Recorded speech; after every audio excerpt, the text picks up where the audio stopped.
ਕੁੜੀ ਵੇਚਣ ਲੱਗੀ ਸੀਗੀ ਆਪਣੇ ਵਾਲ, ਅੱਗੇ ਪੂਰੇ ਪਿੰਡ ਸਾਹਮਣੇ ਪਿਓ ਨੇ ਕੱਢ ਲਈ ਬੰਦੂਕ। फिर जो होया देखो हाई वोल्टेज ड्रामा। दरअसल एक जिहड़ी लड़की सीगी वो गुरसिख परिवार नाल संबंध रखदी सीगी। गुरसिख परिवार नाल संबंध रखण दे बावजूद भी उसदे वल्लों बेहद अजिहे काम कीते गए कि जिसनूं देख के सुण के तुहानूं हैरानी होवेगी। दरअसल एक बार दी गल है, लड़की जिहड़ी आ बाजार जांदी है, बाजार जांदी जांदी रस्ते दे विच एकदम डिग जांदी है। रस्ते दे विच डिगदी है तां एकदम उसदे सिर विच बहुत ज़्यादा दर्द हुंदा है। इन्ना ज़्यादा दर्द होने के कारण उसनूं सूझबूझ नहीं रहिंदी कि हुण की कीता जावे।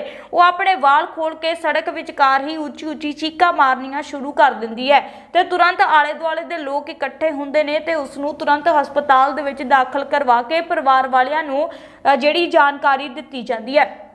परिवार वाले मौके ते उत्थे पहुंचते ने, डॉक्टर जांच करता है पर डॉक्टर का कहना हुंदा कोई अजिही चीज़ तो सानू पता नहीं लगी कि किस करके अजिहा औरत ने कीता है। पर कई बार उस तो बाद अजिहा होना शुरू हो गया कि उसके सिर विच बहुत ज़्यादा दर्द रहनी शुरू हो गई। इन्नी दर्द उसके सिर विच रहिंदी सीगी कि वह बहुत ज़्यादा परेशानियां का सामना करती सी।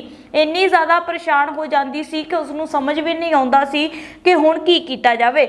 जिस तो बाद वो जिहड़ी लड़की सीगी बहुत ज़्यादा बीमार रहन लगी। परिवार वाले डॉक्टरों को ले जाते गए, लगातार ही उसका टेस्ट भी किए गए बहुत ज़्यादा, पर वो लड़की का कोई भी दर्द सामने ना आया तो परिवार परेशान हो गया। पिता घर ही बैठ गए, अपनी बच्ची का इलाज ना कर पाए तो उसकी देखभाल के लिए घर ही बैठ गए तो सोचन लगे कि हुण की कीता जावे, लड़की का इलाज किवें होवेगा।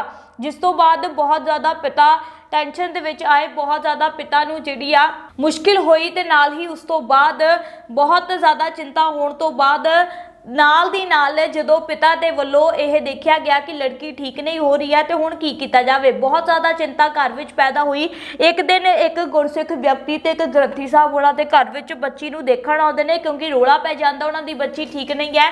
आंढ गुआंढ दे लोग मिलण लई आउंदे ने, पता पुछण लई आए तो एक दिन इदां एक गुरसिख व्यक्ति एक ग्रंथी साहब आउंदे ने तो वह भी हाल चाल पुछते हैं तो वजह पुछते हैं तो पिता के वलों कोई वजह ही नहीं होंगी है। उसका कहना होंगे कोई डॉक्टर कहते हैं कि इसनों कोई गल ही नहीं है, कोई तकलीफ नहीं है, फिर भी पता नहीं क्यों इसके सिर में दर्द होंदा रहिंदा है। तो उस तो बाद फिर उन्होंने कहा कि सोचो कि कभी तुहाडे कोल कोई गलती हुई होवे, कोई भुल हुई होवे। तो परिवार वाले सोचन लगे तो पिता ने कहा कि असीं तां कदे कोई भी किसी नाल धक्का नहीं किया, हर एक काम ईमानदारी नाल कीता, अपना धंधा करीदा वह भी बहुत ईमानदारी नाल करीदा, कदे भी किसी नाल हेरा फेरी नहीं की।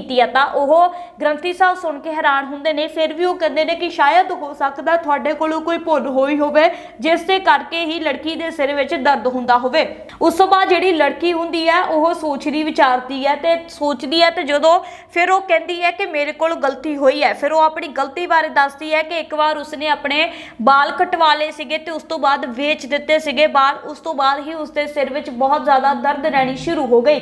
जिस तो बाद वो ग्रंथी साहब सुन के बहुत हैरान होए। उन्होंने कहा कि यही वजह आ तुहाडे सिर विच बहुत ज़्यादा दर्द हुंदी है, ये कारण है क्योंकि तुसीं एक गुरसिख परिवार नाल संबंध रखदे हो। तो गुरसिख परिवार नाल संबंध रखदे होए भी तुसीं अपने केस कतल करवाए तो गुरु साहिब दे वल्लों तुहानूं सज़ा दित्ती जा रही है, यानी कि गुरु ने सानूं केस दित्ते ने ना कि वेचण दे लई। ते तुसीं बहुत वड्डा एक गलत काम कीता है जिस करके तुहाडे सिर विच दर्द हुंदा है। तो उस तो बाद उस लड़की ने अपनी भुल बख्शाई जो है गुरुद्वारा साहिब जाती है, उत्थे जाके माफ़ी मंगदी है, नतमस्तक होंदी है।